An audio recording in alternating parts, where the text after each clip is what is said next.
West பேங்க்லயே வந்து பார்க்கும்போது Mahmoud அப்பாஸுடைய BA கட்சி இருக்குல்ல, அவங்க என்ன பண்ணியிருக்காங்க, அந்த ராணுவம் அவங்க என்ன பண்ணிட்டாங்கன்னா நேத்து இஸ்லாமிய ஜிஹாத் அமைப்பை சேர்ந்த போராளி ஒருவரை கொண்டுட்டாங்க. இஸ்லாமிய ஜிஹாத் அமைப்பு அப்படிங்கிறது பார்த்தா அல் குத்தூஸுடைய 100 சம்ஸ் அப்படிங்கக்கூடிய ஒரு போராளி குழு. இங்க இருக்கிற மாதிரி அங்கேயும் வந்து அல் குத்தூஸுடைய ஒரு சின்ன படை அங்க இருக்கும். அந்த படையில இருக்கக்கூடிய ஆட்களை தான் இவங்க கொண்டிருக்காங்க ஒருத்தவங்களை. இன்னைக்கு இது பெரிதுமே வந்து பேசப்படக்கூடிய ஒரு விஷயமா போயிருச்சு. வெஸ்ட் பேங்க்ல போய் அங்க சண்டை போட்டுட்டு இருக்காங்க போராளிகள்லாம் அப்படின்னா எதுக்காக? வெஸ்ட் பேங்கையும் மீட்டெடுக்கணும். ஏன்னா வந்து காசாவுக்காக மட்டும் கிடையாது, வெஸ்ட் பேங்கையும் மீட்டெடுக்கணும், அக்ஸாவையும் மீட்டெடுக்கணும் அப்படிங்கறதுக்காக தான் போராளிகள் சண்டை போட்டுட்டு இருக்காங்க. அந்த போராளிகள் யார்கிட்ட சண்டை போட்டுட்டு இருக்காங்க?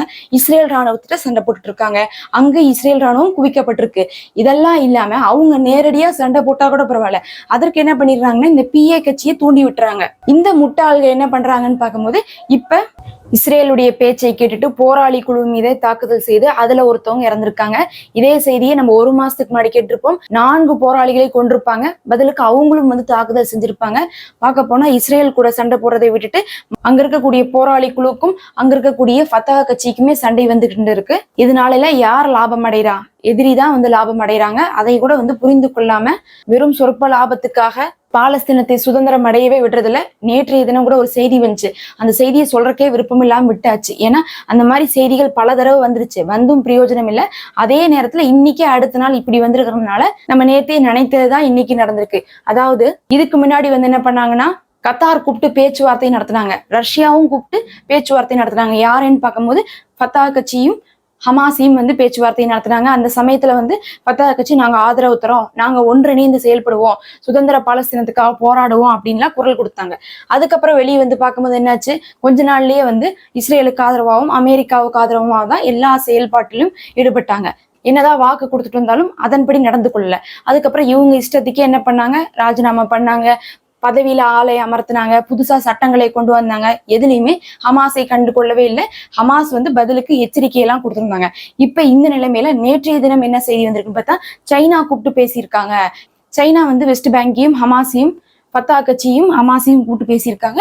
அதுல நல்ல ஒரு முன்னேற்றம் இருக்கு. ஃபத்தா கட்சி வந்து இவங்களோட ஒன்றிணைந்து செயல்படுறேன்னு ஒத்துக்கிறாங்க, ஏத்துக்கிறாங்க அப்படின்லாம் செய்திகள் வந்துச்சு. விஷயம் என்னன்னா, இவங்க பேச்சுவார்த்தைக்கு யாராவது கூப்பிட்டா அங்க போய் என்ன பண்ணிட்டு வந்துருதுன்னா, நாங்க ஹமாஸோட ஒன்றிணைறோம், நாங்க வந்து என்ன பண்றோம், சுதந்திர பாலஸ்தீனுக்காக போராடுறோம், எங்களுக்கும் சுதந்திரம் தான் வேணும், இஸ்ரேலுக்கும் அமெரிக்காவுடைய பேச்சுக்கும் கட்டுப்பட மாட்டோம்னு சொல்லி ஃபத்தா கட்சி பேச்சை வந்து சீக்கிரமா முடிச்சுட்டு வந்துடுறாங்க, வாக்கை கொடுத்துட்டு வராங்க. ஆனா கொடுத்துட்டு வந்து நேத்து தான் அந்த செய்தி வந்துச்சு.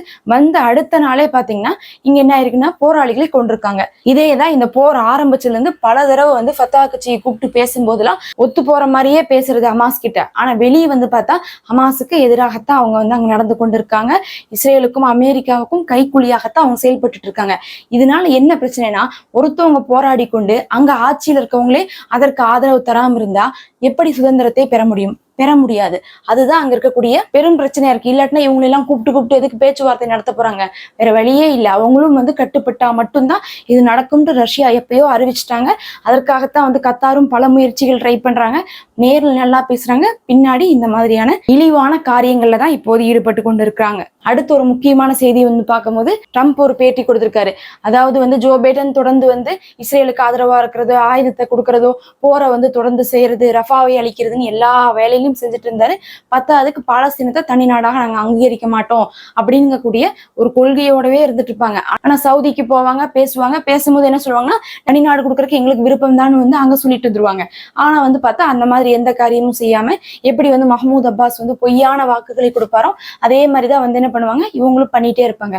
இந்த நிலைமையில ட்ரம்ப் என்ன சொல்லிட்டு இருந்தாருன்னு பார்த்தா, நாங்க பாலஸ்தீனத்தை தனி நாடாக அங்கீகரிக்கிறோம், நாங்க வந்தா இந்த போரை நிறுத்திடுவோம், அந்த மாதிரியான அறிக்கையெல்லாம் கொடுத்திருந்தாரு. ஏன்னா தேர்தல் வருது. சரி, இப்ப வந்து ஜோ பைடன் மேல இருக்கக்கூடிய அந்த நெகட்டிவை நாம வந்து பாசிட்டிவா யூஸ் பண்ணிக்கலாம்னு சொல்லிட்டு அவர் மேல என்னெல்லாம் பிரச்சனை வருதோ அதுக்கு ஆப்போசிட்டா நம்ம சொல்லிடலான்ட்டு இந்த காசா விவகாரம் தான் பெருசா போயிட்டு இருக்காங்க. அதனால இப்படி பண்ணிட்டு இருந்தாங்க, காசாவுக்கு ஆதரவு தர மாதிரியே பேசிட்டு இருந்தாங்க, தனி நாடு கொடுக்குறோன்ட்டு. இப்ப என்ன பண்ணிட்டாருன்னா ட்ரம்ப் பார்த்தாரு, நமக்கு என்ன வேணும், நமக்கு ஓட்டு தான் வேணும். இங்க யார் ஓட்டு போடுவா? யூதர்களுக்கு ஆதரவா இருக்கவங்க தான் பெருசா அங்க ஓட்டு வரும். அதனால என்ன பண்ணிட்டாங்கன்னா, யூதர்களுடைய ஆதரவாளர்களுடைய ஓட்டை பெறுவதற்காக நான் வந்தாலும் பாலஸ்தீனத்தை தனி நாடாக ஆக்க விட மாட்டேன் அப்படின்னு சொல்லிட்டு அறிவிச்சிருக்காரு. பத்தாததுக்கு பத்தாவதுக்கு இந்த மனுஷன் வந்தாருன்னா அயன்டோமை விட சக்தி வாய்ந்த அந்த டிஃபென்ஸ் சிஸ்டம்லாம் என்ன பண்ணுவாங்களா, அமெரிக்காலேயே மேனுஃபேக்சர் பண்ணி கம்பெனி போட்டு இவர் மேனுஃபேக்சர் பண்ணி அதை வந்து இஸ்ரேலுக்கு அனுப்பி விடுவாங்களாமா. அந்த மாதிரியான விஷயத்தையும் வந்து அறிக்கையாக நேற்று விட்டுருக்காங்க. எல்லாருமே ஒரே குட்டையில ஓர்ன மத்தைக தான். யாருமே வந்து காசாவுக்கு நல்லா செய்ய மாட்டாங்க. அதே தான் வந்து இஸ்ரேலுக்குள்ள இருக்கக்கூடிய எதிர்கட்சி என்னதான் விமர்சனம் செய்தாலும் அவங்களும் காசாவுக்கு ஆதரவாளர்களாக இருக்க மாட்டாங்க. ஆட்சியை பிடிக்க முடியும் அப்படின்னா அதுக்கு தகுந்த மாதிரி பேசிப்பாங்களோ தவிர அமெரிக்காவும் இஸ்ரேலும் மாத்தி அங்க வரக்கூடிய ஆட்சியாளர்கள் இதே மாதிரிதான் இருப்பாங்க. இப்ப மக்கள் ரொம்ப விரக்தியில இருக்காங்க. ஒண்ணு ட்ரம்ப் மோசம்னு சொல்லிட்டு தான் என்ன பண்ணாங்கன்னா ஜோ பைடனை தேர்ந்தெடுத்தாங்க. இப்ப ஜோ பைடன் மோசம்னு சொல்லி போய் மறுபடியும் அந்த பழைய மோசமான ட்ரம்பை தேர்ந்தெடுக்கணுமா அப்படிங்கக்கூடிய சிக்கலுக்கு தள்ளப்பட்டிருக்காங்க. ஆனா அங்க வந்து இன்னும் ஸ்ட்ராங்கான மூணாவது கேண்டிடேட் இல்லை. அப்படி ஒண்ணு இருந்தா அவர்கள் ஆட்சிக்கு வரக்கு பெரும் வாய்ப்புகள் அங்க இருக்கும். அதுலயும் அந்த மாணவ மாணவிகளுடைய போராட்டம் அப்படிங்கிறது வேற லெவல்ல அவங்களை ஆட்டி படைச்சிட்டு இருக்குன்னு தான் சொல்லணும். பத்தாவதுக்கு அவங்களுக்கு ஆதரவாக என்ன பண்றாங்க, அவங்கள அடிக்கிறாங்க, கைதி பண்ணிட்டு போறாங்க, மிரட்டுறாங்க. இதனால என்ன ஆயிடுச்சுன்னா நிறைய வந்து ஆதரவுகள் அந்த மாணவ மாணவிகளுக்கும் குவிய ஆரம்பிச்சிருச்சு.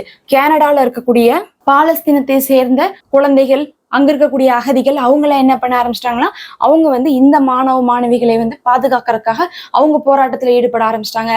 அந்த மாதிரி ஒண்ணு தொட்டு ஒண்ணு என்ன ஆயிட்டு இருக்குன்னா வளர்ந்து போய்கொண்டே இருக்குது. அதை எப்படி கட்டுப்படுத்துறதுன்னு தெரியாம முழிச்சிட்டு இருக்காங்கன்னு தான் சொல்லணும். இறுதியாக ஒரு செய்தி பார்த்தா இஸ்புல்லாவுடையது. இஸ்புல்லா வந்து இப்ப அவங்களுடைய யுக்திகளே மாத்திட்டாங்கன்னு தான் சொல்லணும். முதல்ல என்ன பண்ணுவாங்கன்னா நிறைய தாக்குதல் பண்ணுவாங்க, நிறைய இடத்தை குறி வச்சு தாக்குவாங்க. இப்ப எல்லாம் அப்படி பண்றது இல்ல, ஒரு இடத்தை குறி வச்சு அங்க வந்து கடினமான தாக்குதல்கள் எல்லாம் செய்ய ஆரம்பிச்சிட்டாங்க. பல இடத்தை விட ஒரு இடத்தை வச்சு அங்க வந்து அழிச்சிடலாம் அப்படின்னு சொல்லிட்டு இப்ப ஒரு 4-5 நாட்களாகவே அப்படி ஒரு யுக்தியை வந்து அவங்க கையாண்டு கொண்டு இருக்காங்க. நேத்து வந்து நம்ம சொல்லிட்டு இருந்தோம் கடுமையான தாக்குதல் அவங்க நடத்தியிருக்காங்க, 50 பேத்துக்கு மேல எல்லாம் இறந்திருக்கிறதாக அவங்க தகவல் கொடுத்திருக்காங்கன்ட்டு. இன்னைக்கு அதற்கான வீடியோ ரிலீஸ் பண்ணியிருக்காங்க. ஒரு 7 நிமிஷ வீடியோ. அந்த 7 நிமிஷ வீடியோல என்ன இருக்குன்னு பார்த்தா அவங்க ரொம்ப தூரத்துல இருந்து தான் காட்டுறாங்க, ஆனாலும் கிளியரா தெரியுது அது வந்து பெரிய ராணுவ தளமாக இருக்கு. அங்க வந்து பார்த்தா சிப்பாய்கள் எல்லாம் நடந்துட்டு இருக்காங்க, இஸ்ரேல் ராணுவத்தை சேர்ந்தவங்க. அங்க ஒரு 10 பேர் 12 பேர் எல்லாம் நடந்துட்டு இருக்கக்கூடிய காட்சிகள் காட்டுறாங்க.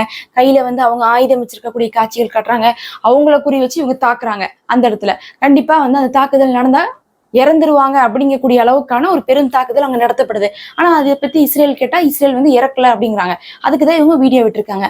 அதுக்கப்புறம் வந்து அந்த ராணுவ தளங்கள் ஆள் நடமாற்றத்தோடு இருக்கக்கூடிய ராணுவ தளத்தை காமிச்சிட்டு உளவு தளங்களை காமிச்சிட்டு அதை வந்து என்ன பண்றாங்கன்னா புர்கான் ஏவுகணைகளை கொண்டு தாக்கக்கூடிய காட்சி காட்டுறாங்க. தாக்குனதுக்கு அப்புறம் அந்த இடத்துல வந்து இருந்ததுக்கான அடையாளமே இல்லாம அதெல்லாம் வெடிச்சு சிதறக்கூடிய அழிஞ்சு போகக்கூடிய காட்சிகள் எல்லாம் காமிச்சிருக்காங்க. அந்த மாதிரி ஒரு 7 நிமிஷம் காமிச்சிருக்காங்கன்னா எத்தனை பேர் அதுல இறந்திருப்பாங்க, எத்தனை இடத்த வந்து அவங்க வந்து தாக்கியிருப்பாங்கன்னு யோசிச்சுக்கோங்க. அந்த அளவுக்கு வந்து 7 நிமிஷம் எல்லாம் இதுவரையும் ஹமாஸே போடல. 3-4 வரையும் தான் இதுவரையும் போட்டுட்டு இருக்காங்க. இன்னைக்கு ஹிஸ்புல்லா வந்து 7 நிமிஷத்துக்கு வீடியோ விட்டுருக்காங்க. இது இல்லாம வந்து பார்க்கும்போது நார்த் காசால இருந்தும் என்ன பண்ணிருக்காங்கன்னா கடுமையான தாக்குதலை ஹமாஸ் செஞ்சிருக்காங்க. நார்த் காசா எங்களுடைய கண்ட்ரோல் தான் சொல்லிட்டு இருப்பாங்களே, அந்த நார்த் காசால இருந்து இப்ப கடுமையான தாக்குதலானது இஸ்ரேலை நோக்கி சென்றிருக்கு. இத்தனை நாள் ஆகியும் அவங்களுடைய ஒரு முக்கியமான குறிக்கோள் என்னன்னா அங்கிருந்து எந்த ஒரு தாக்குதலும் அவங்களுக்கு இஸ்ரேலுக்குள்ள வரக்கூடாது அப்படிங்கிறதா அவங்க வந்து வச்சிருந்த ஒரு குறிக்கோள் இருக்கும் பாருங்க. அதுல முதல் லிஸ்டே அதுதான். அதை சொல்லிட்டு தான் 2ஆம் கட்ட தாக்குதலுக்கு 50 நாளுக்கு அப்புறம் உள்ள வரும்போது அதை சொல்லிட்டு தான் வந்தாங்க. ஆனா இன்னும் 200 நாளையும் தாண்டி போயும் கூட அவங்கனால தரைவழி தாக்குதலுக்கு உள்ள போய் இருந்தும் கூட அத்தனை கஷ்டத்தையும் அந்த மக்களை பண்ணியும் கூட போராளிகள் அங்கிருந்து இஸ்ரேலை நோக்கி தாக்கக்கூடிய ஒரு விஷயத்தை அவங்களால தடுக்க முடியல. எங்கிருந்துதான் செய்யறாங்கன்னு தெரியல. என்ன சொல்றாங்கன்னா அவங்க அதாவது ஒரு இடத்துல இருந்து வராங்க, திரும்ப அந்த இடத்துக்கே போக மாட்டேங்கிறாங்க, வேற இடத்துக்கு போயிடுறாங்க, எங்கனால கண்டுபிடிக்க முடியல அப்படிங்கிறதே அவங்க சொல்றாங்க. அந்த அளவுக்கு வந்து அவங்களுக்கு குழப்பமா இருக்காமா, எப்படி வராங்க எப்படி போறாங்க, வேற என்னென்ன வழிகள் இருக்குன்னே தெரியல. இந்த நிலைமையில நாங்க சுரங்கப்பாதையெல்லாம் அழிச்சிருக்கோம்னு வேற என்ன பண்ணியிருக்காங்க.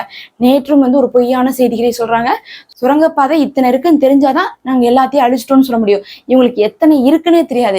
இவங்க அழிச்சதை மட்டும்தான் இவங்க சொல்லிட்டு இருக்காங்க. அழிச்ச அனைத்துமே பார்த்தா கைவிடப்பட்ட சுரங்கமாக தான் இருந்திருக்குது. ஒவ்வொரு தடவையும் இவங்க போய் பிடிக்கும் போதெல்லாம் அங்கிருந்து ஒரு போராளிகளை கூட பிடிச்சிட்டு வரல. அப்படி இருக்கும்போது இவங்க சுரங்கப்பாதையை அழிச்சா என்ன அழிக்காட்டினா என்னங்கிற மாதிரியான ஒரு தகவல் தான்.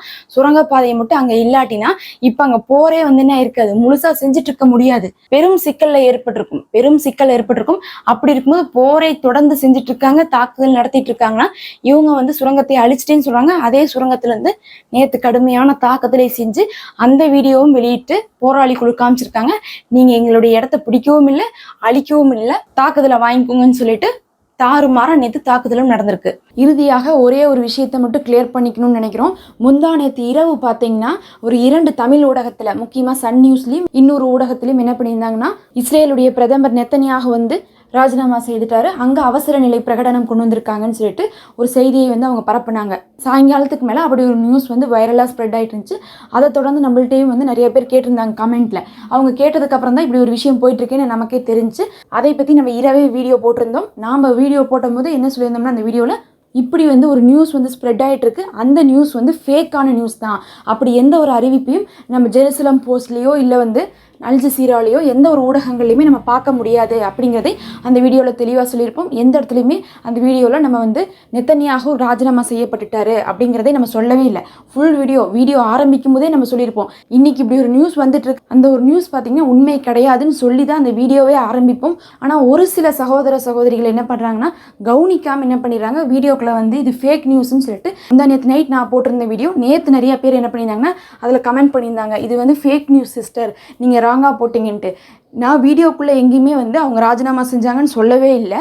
நம்ம ஏதாவது பிரேக்கிங் நியூஸ்லாம் கேட்டால் உடனே எடுத்து போட்டுறது கிடையாது. நம்மளை விட ஸ்பீடாக போடக்கூடிய ஆட்கள் இங்கே நிறைய பேர் இருக்கிறாங்க. நான் போய் செக் பண்ணுவேன், அதில் ஒரு 4-5 பேர் பார்த்தீங்கன்னா இந்த பாலஸ்தீனம் இஸ்ரேல் போரை பற்றி டெய்லி அப்டேட் கொடுத்துட்டு இருக்கக்கூடிய ஒரு 4-5 பேர் இருக்காங்க. அவங்களெல்லாம் செக் பண்ணுவோம், நம்ம இதை பற்றி அவங்க ஏதாவது சொல்லியிருக்காங்களா அப்படிங்கிறதை பார்ப்போம். கண்டிப்பாக நமக்கு முன்னாடி அவங்க சொல்லிடுவாங்க. ஏன்னா வந்து அவங்க நம்மளையோட ஃபாஸ்ட்டாக இருப்பாங்க. இப்போ நாளாக வந்து வீடியோ போடுறதுக்கு முன்னாடியே 1 ஹவருக்கு முன்னாடியே பார்த்தா 2-3 சேனலில் வீடியோ போட்டாங்க. அதெல்லாம் நம்ம பார்த்துட்டு கன்ஃபார்ம் பண்ணிவிட்டு ஆமாம் நம்ம சொல்கிறது கரெக்டுன்னு சொல்லிட்டு தான் நம்ம போடுறோம். அதனால வந்து நம்ம தப்பான நியூஸ் எதுவும் போடல. வீடியோவே கேட்காமையே வந்து இது ஃபேக் நியூஸ்னு சொல்லிட்டு ஒரு 10 பேர் 12 பேர் பக்கம்லாம் வந்து கமெண்ட் போட்டிருந்தாங்க. அவங்களுக்கு நான் ரிப்ளை பண்ணிட்டேன். அதுக்கப்புறம் அவங்க அந்த கமெண்ட்டை பார்த்துட்டு, ஓகே சிஸ்டர் நான் வீடியோவே பார்க்கல, நான் வந்து பிரேக்கிங் நியூஸ்னு போட்டிருந்தது வச்சே வந்து என்ன நினச்சிட்டோன்னா, நீங்களும் வந்து அந்த தமிழ் நியூஸ் சேனல் இருக்கிறத போட்டிங்கன்னு நினச்சிட்டோம் அப்படின்னாங்க. அது அந்த சமயத்தில் பிரேக்கிங் நியூஸாக போயிருந்துச்சு. அவங்க எல்லாருமே பிரேக்கிங் நியூஸ் தான் போட்டிருந்தாங்க, நாமளும் அதை பிரேக்கிங் நியூஸ் தான் போடுறோம், அது ரொம்ப முக்கியமாக இருக்க விஷயம்னு போடுறோம். ஆனால் அது நடந்துச்சா நடக்கலையா அப்படிங்கிறதை நம்ம உள்ளே சொல்லியிருக்கோம். அதை பார்க்காம யாராவது ஒருத்தவங்க 2 பேர் கமெண்ட் போட்டால் தப்பில்லை. நிறையா பேர் போடும்போது என்ன ஆயிரும்னா, நாம் ஃபேக் நியூஸ் கொடுத்த மாதிரி ஆயிரும். இப்போ இந்த வீடியோ பார்த்துட்டு இருக்கவங்க கூட நீங்கள் கமெண்ட் போடாட்டினா கூட நீங்களும் மிஸ் அண்டர்ஸ்டாண்டிங்காக வீடியோ பார்க்காம வெறும் தம்ப்நெயிலை பார்த்துட்டே கூட வந்து என்ன பண்ணியிருக்கலாம்னா, இது பிரேக்கிங் நியூஸ்னு போட்டிருக்கறனால நாமளும் தவறாக தான் வந்து ஸ்ப்ரெட் பண்ணிட்டோம்னு நினச்சிருக்கலாம். ஆனால் அந்த வீடியோ இன்னுமே நம்ம சேனலில் அவைலபிள் இருக்குது. 2 நாளைக்கு முன்னாடி தான் நம்ம போட்டிருக்கோம். அந்த வீடியோ ஃபுல்லாக பாருங்கள். பார்த்தவங்க எல்லாருமே வந்து இந்த தமிழ் ஊடகங்களே இப்படி தான் பண்ணிட்டு இருக்காங்கன்னு சொல்லிட்டு அவங்கள பற்றி தான் குறை சொல்லியிருந்தவங்களோ தவிர நாம் வந்து ஃபேக்கான நியூஸ் போட்டிருக்கோம்னு யாருமே சொல்லலை. பாலஸ்தீன இஸ்ரேல் போர் பொறுத்தளவுக்கு இந்த மாதிரியான அதிரடி செய்திகள் எதுவுமே வந்து உறுதிப்படுத்தாத வரையும் சொல்கிறதில்ல. சின்ன சின்ன எண்ணிக்கைகளில் வந்து முன்பின் இருக்கும். ஒவ்வொரு சேனலுக்கும் நடுவில் வித்தியாசம் இருக்கலாம். ஆனால் வந்து ஒரு பெரிய விஷயத்தை, நடக்காத விஷயத்த நடந்துருச்சுண்டோ இல்லை நடந்துட்டு இருக்க விஷயத்த நடக்கவே இல்லைனோ சொல்லி யாராலையும் மறைக்க முடியாது. அதனால் அந்த ரெஸ்பான்சிபிளோட தான் நாமளும் வீடியோ போட்டுட்ருக்கோம். இஸ்ரேல் ஆதரவாளர்கள் வந்து நாம் போடக்கூடிய எந்த வீடியோவுமே என்ன சொல்கிறாங்கன்னா ஃபேக்குன்னு தான் சொல்லுவாங்க. இஸ்புல்லா அடிச்சிட்டாங்கன்னு சொன்னால் இஸ்புல்லா அங்கே அழிஞ்சிட்டாங்கன்னு அவங்க சொல்கிறாங்க. அவங்கள்ட்ட நம்ம போய் பேச முடியுமா? பேச முடியாது. அந்த மாதிரி வந்து இருக்கிறாங்க. அவங்கள பற்றி நம்ம கண்டுகொள்றதில்ல. நாம் வந்து பாலஸ்தீனத்தை ஆதரிக்கக்கூடியவர்களே இப்படி ஒரு கமெண்ட் போட்டாங்க, நம்ம தமிழ் ஊடகத்தை தான் பார்த்து போட்டிருப்போன்னு அவங்களே நினச்சிக்கிட்டாங்க, வீடியோவே கேட்காம அப்படிங்கிறது தான் நமக்கு புரிஞ்சுக்கிச்சு. நம்ம தமிழ் ஊடகத்தையே பார்க்கறதில்ல. பார்த்துருந்தோம்னா சப்ஸ்கிரைபர் கமெண்ட் போட்டதுக்கு அப்புறம் தான் வந்து எனக்கே தெரிஞ்சு இப்படி ஒரு செய்தி வந்து பிரேக்கிங்காக போயிட்டுருக்குன்ட்டு. நம்ம இந்த சன் நியூஸ் இவங்களெல்லாம் விட்டாச்சு பாலஸ்தீன விஷயத்தில். அவங்கள்ட்ட போய் வந்து நம்ம நியூஸை பார்க்கணுன்னு அவசியமே இல்லைங்கிற அளவுக்கு ஆயிடுச்சு. அதனால் நம்ம ஏதாவது ஒன்று போடுறோம்னா எல்லாமே வெரிஃபை பண்ணதாக தான் இருக்கும். இதை தான் கிளியர் பண்ணணும்னு நினச்சேன். நம்ம அடுத்த ஒரு காணொலியில் இன்னும் சில தகவல்களோடு உங்களை சந்திக்கலாம்.